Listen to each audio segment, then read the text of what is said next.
The Honourable Yossi Beilin, thank you again so much for giving us the tremendous honour of coming to the ICD Academy for Culture Diplomacy. Thank you for this meeting. Thank you. Now, your keynote address was really a highlight, and I think so insightful for one of the most complex issues, perhaps, of the conference. We all benefited from it greatly. As you heard, the feedback was very, very positive. So first of all, thank you to you. We wanted to take the chance now, just informally, to have a brief conversation about culture diplomacy, to hear your interests about, again, the importance of culture and culture diplomacy. So we look forward to this second chance to hear your insights. And I'll ask my colleague Anita to begin. First of all, thank you very much for being here today, and Your Excellence. My first question is, how would you define cultural diplomacy, and what is cultural diplomacy to you? Thank you. For me, cultural diplomacy is knowing profoundly the cultural ambience of the other side. Understand what is important for the other side, what may offend the other side. And of course there is also the more traditional definition of culture, speaking about arts and things like that. I must admit that for me this is secondary. But sometimes when you are not aware of the culture of the other side, you may really blow a diplomatic meeting without knowing it. I mean, sometimes you have a meeting with somebody, a friend or a foe, and you feel after an hour or two that it was a very good meeting. And usually, people are going out of the meeting to a stakeout, and they said it was a very good meeting, and they mean it.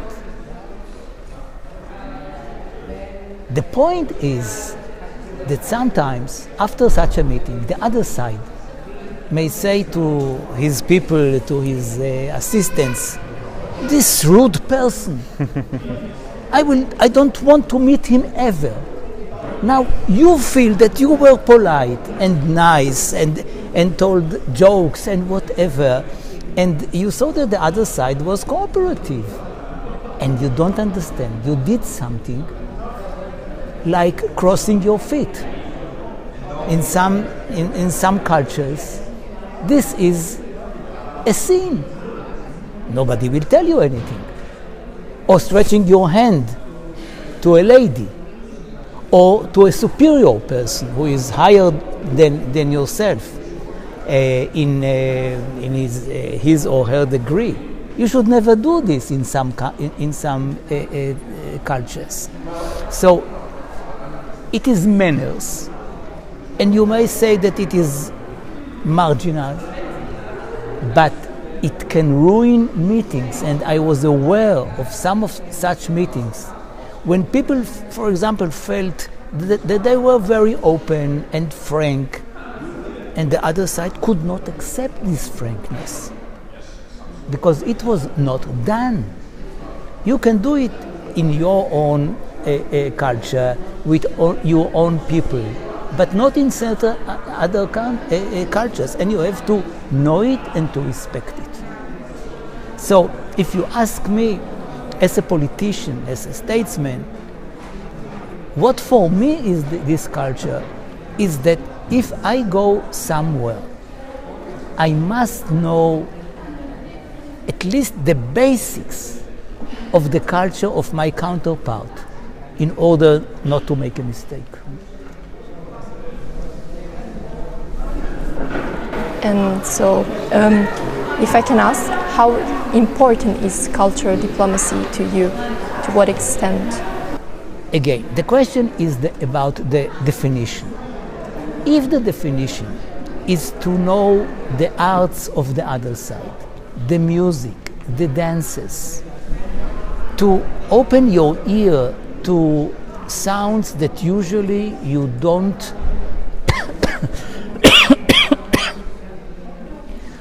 to open your ear to sounds that you are not used to.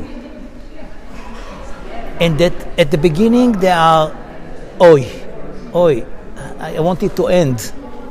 And then later on, you find the beauty of this music and can listen to it like you listen to Bach or Beethoven.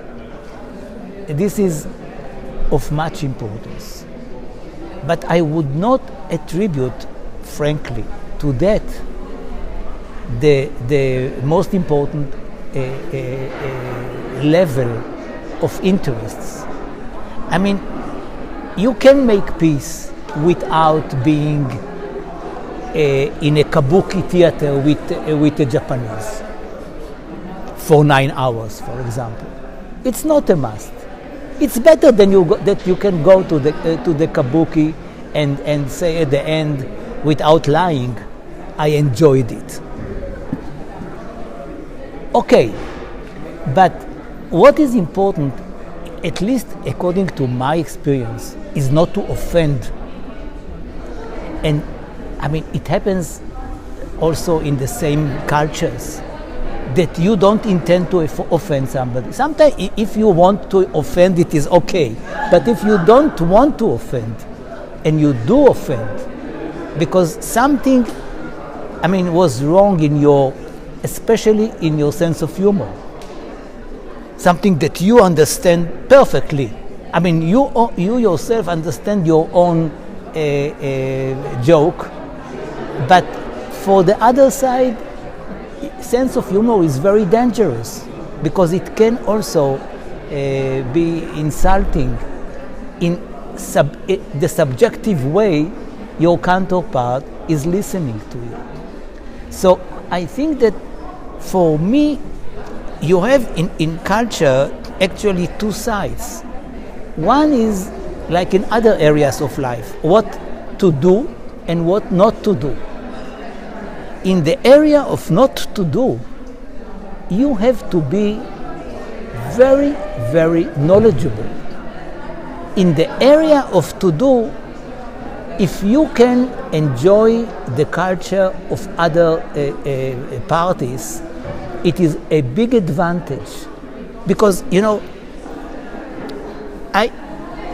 if I'm going with you to a concert and I see that you are half asleep most of the concert, I feel bad because I mean, I would like you to enjoy the concert. I am enjoying it tremendously. The conductor, the whole orchestra, the way it is done. I mean, I can understand that it is not maybe the best orchestra, but that they are doing their best. I can know sometimes when I listen to music who was the conductor. It is not always, but sometimes I can guess. And for you, it's all the same, all the concerts, all the Beethovens and Schuberts in this world, and you are sleeping. It's a bad feeling, right?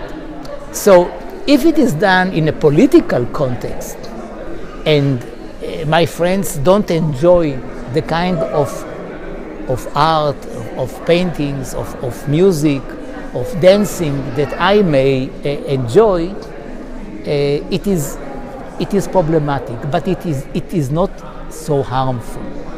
The harmful part of the cultural diplomacy, in my eyes, and I'm not an expert on it, is what not to do. Be careful. You have to be very careful. And I'm stressing the issue of humor, because your jokes are not necessarily the joke of the others, especially if it is a very different culture. And you may really ruin all your effort if the other side doesn't understand your humor. So don't tell jokes, for example, if you are not sure that the recipient of the jokes will understand what you are saying to him. very important. I think the role of humor can be an excellent way of breaking the ice. And typically, laughing at yourself or your own culture is the easiest way to get around that. But one has to be very sensitive, definitely. Especially if you are one of those who tells a joke and begins to laugh. So you tells me a joke, I don't laugh, I don't smile, maybe I don't understand, and you are laughing and putting me like an idiot in the meeting. So it may happen also in the same culture, and it does happen. But if it is in the context of a political meeting with the other side, it may be really harmful. I mean, you know that what people remember of meetings are sometimes such marginal issues. I mean, that I can tell you that, I mean, I met with one of the German chancellors, and what I remember from the meeting is that he put tobacco on his hand and smelled it. Okay. There were so many other issues on the agenda. You know, it is, I mean, and still you remember the marginal things. And so one should be careful about these things. And this is part of what we call culture, because the definition of culture is very, very wide. It's almost all what we do in life is culture. You say he is not a cultural guy. What do you mean by that? Not that he is not a painter or a sculptor. He doesn't behave as a cultural person should behave. So it is a matter of behavior, first and foremost. You may not know this, Yossi, but 25 years ago when I founded the Institute for Cultural Diplomacy in New York, cultural diplomacy existed as a practice, but not as a theory. So you couldn't actually study it. There were no academic programs. It wasn't in academia. You could say 1871 it began as a practice with the Alliance Française and the British Council, Goethe Institute, the famous examples. So one of the things I'm grateful for and also proud of at the ICD Academy is that we actually did that. We created the academic field, the first accredited programs in the world. Master's degrees, MBAs, and PhDs. So now it exists. Now we have an academic field. And as you can see, students from all over the world. My question to you is, how important do you think that is? In a sense, this is not a new thing. Cultural diplomacy, you could argue, has been going on for centuries. Even the first human beings who interacted. Is there a benefit of labeling it cultural diplomacy? Now there's a field. We have students from around the world learning this. What is the relevance that you see for this academic aspect to being able to study and to learn cultural diplomacy? Well, what I can say is that it is new for me too. I mean, when I taught in Tel Aviv University, it was not part of our curriculum. And sometimes, especially when you are more experienced, you know that things are happening and you don't know where to categorize them. What is it exactly that happened to me? I had a meeting, we negotiated, but I didn't see it with Robert Dahl or with any other political scientist, but it has to be referred to.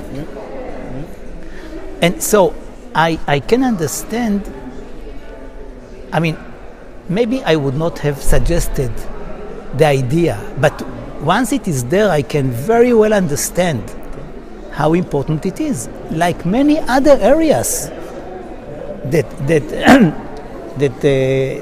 were born from philosophy and then became sociology, anthropology, not to speak about political science, and so on and so forth. So I believe that if you have with you somebody who studied it as your boss, as your superior, as your inferior, whatever, it is so important. Then you say to yourself, how could I manage things without such a person? who knows something about diplomatic culture. I mean, for example, in the art of negotiations. I mean, people believe that the art of negotiations is you want to sell the car in a very high price, and there is a buyer who wants a lower price. Then you meet together and say, no, I go home. I mean, if you don't give me this price, and the other side is like in a market, afraid of you, afraid that you will run, and he says, okay, I am ready to something which is between what you said and I said, and usually it is halfway, and you have an agreement. Nonsense. Nonsense. This is not a way to manage the conflict. Why? Because, or to manage this is not a way to manage the negotiations. Why? Because if you come to the other side and says, okay, these are the issues that I want to raise with you, A, B, C, in our case, Jerusalem, refugees, borders, settlements, whatever. And I'm not going to return home if I don't get all these things. The other side is not aware of what is really important for you, because you don't expose your cards. You know how to negotiate. You don't know how to negotiate, because the other side may say to you, okay, you know what, this is your list, I will give you A and Z. Now what is your compromise? And you say to yourself, how stupid I was. I mean, actually these are things which I put because I felt that I have to compromise on something, not because I want to get it. But you cannot say, I forget about A and Z. I mean, they are not the important things for me. You can't, and you find yourself at the end of the day getting what you didn't want and losing something which was very, very precious for you. Better to say B and C I need. Now, let's talk about it. Now, if you come and say, hey, I want to tell you something. My real red lines are that and that and that. The instinctive way is to say, hey, you are inexperienced. You don't really expose your red lines, because for the other side it is impossible. You will end up by non-agreement. If the other side knows your red lines, and you know the red lines on the other side, you find yourself eventually negotiating on the red lines, because you cannot go back home with all your red lines achieved. No way. Even if it is red lines, even if your boss is telling you, I am not going to give up on any of these red lines, you know that eventually he or she will give up, because this is the negotiations. Things that they had not even thought that they would any way give up on, they will have to do that. So if you are sincere with the other side, and you know what is really important for them, then you can throw away all the nonsense, negotiate about the important things, and say to the other side, okay, these are things that I can compromise with you. It will be very difficult for me to convince my client, so-called, to compromise, but what I need from you is that I can tell him or her that I got A, B, and C. And then it is much easier to negotiate. Don't negotiate on things that you don't want, or you know in advance that you can give up on easily. So this is the culture of negotiations. And it is so strange that the most experienced people still believe that they are selling a car. Anita? Thank you, Your Excellence. I have a last question about, so you mentioned about the role and the importance of cultural diplomacy and how can that be applied to the Israeli situation and also in relation to the other Mediterranean and Middle East. So how can cultural diplomacy be applied to the international relations in Israel and the other Middle East countries? First of all, the cultural diplomacy is universal. Many of the things which are relevant for our conflict is relevant for the Irish-British conflict, for the Kashmir conflict, and about 70 other international conflicts which exist today in the world. When you speak about the Middle East, there are some points which are unique to the region. You have to know them. You have to know how you dress in a meeting with the other side, even if the other side comes with an abaya and sandals. You will not come with sandals to a meeting with him, because this is his official clothes. You have to come with your official clothes. For you, a suit with a tie, for him, a suit with a tie is the counter dress for his abaya and his sandals. And so there are issues which are quite unique for the region, but generally speaking, it is universal. And if you dismiss the importance of culture in negotiations, in the way you talk to the other side, the way you refer, whether for example, for Israelis, we use to call each other by first name. Even the prime ministers and others. But when you meet somebody from another country, negotiating, and even if you feel friendly with him, there is a process of titoyer, and you cannot easily jump on it unilaterally.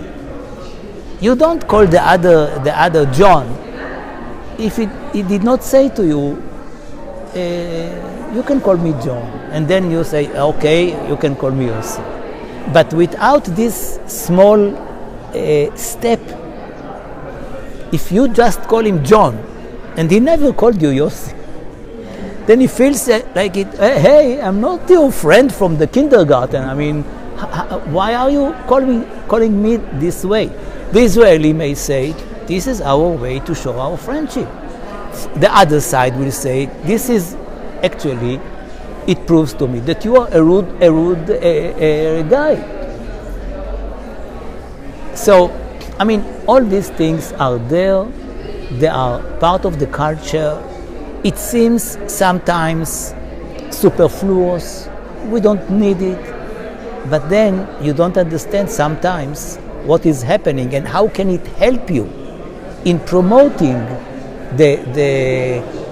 if it is peace talks or economic talks and many other things. And I think that the most important thing is to understand what does the other side want and to try to cater to these wishes if you know that fulfilling the wishes of the other side is not going to be harmful for you. Sometimes in talks, in negotiations, actually the idea of a zero sum, that whatever you get is something that is taken from me, causes us to punish the other side, so-called, and to prove that we got it, although it gives us nothing. And I think that trying to see the world through the eyes of the other side, understand what is important, and understand that you can go a very far way towards the other side in order to allow him the feeling that he did not lose the negotiations. I mean, if you are much stronger than the other side, and your counterpart feels that he has no other chance but to submit, you are letting him with a feeling of bitterness. Although sometimes it is abused. I give you an example. The chairman of the Palestinian liberation movement of the PLO, Yasser Arafat. In many times I remember negotiating with him, sometimes tete-a-tete, sometimes as a part of a delegation. He used to say at the end of the meeting, "You have the upper hand." Now, it gives you the feeling that somehow you abused him, that you abused the situation of your strength vis-a-vis his weakness, and that he had to give up on something that he didn't want to give up. And so this is also something. I mean, you should not give people on the other side the feeling that they agreed with you on a paper in which actually they gave up on things which they shouldn't give up on. If it is possible. Sometimes it is used in order to give you the feeling, the guilt feeling. You now use that you are so the fact that you are so strong, and I gave up on my I don't know what, and it also happened. But generally speaking, the feeling of somebody who actually lost the battle for peace or for an agreement is a bad feeling, because eventually he will take revenge, and you don't want it. Excellent. Thank you so much for taking the time to share your insights on culture diplomacy. I recognize this is a new concept in many ways for you, but I actually don't think it is. I think you've been practicing this the entire time, whether it was Oslo and beyond. So it's helpful to have your insights, and we look forward to developing our collaboration. Yeah, I did not know that I spoke prose like in Molière. All my life I spoke prose. Wonderful. Exactly. Yeah, but I think that speaking prose is not enough. Of course. You have to learn how to write, and to have also the capacity and the intellectual ability to talk prose or to write prose. And what you are doing is exactly that, to systemize the area, the field, and to educate a young generation towards understanding the importance of this part of the interference, the interfacing of the other side. It's not just to smile and to try to be nice. Sometimes it is wrong. Of course. Thank you very much, and we look forward to your next visit. Okay. Thank you. We have to just disconnect.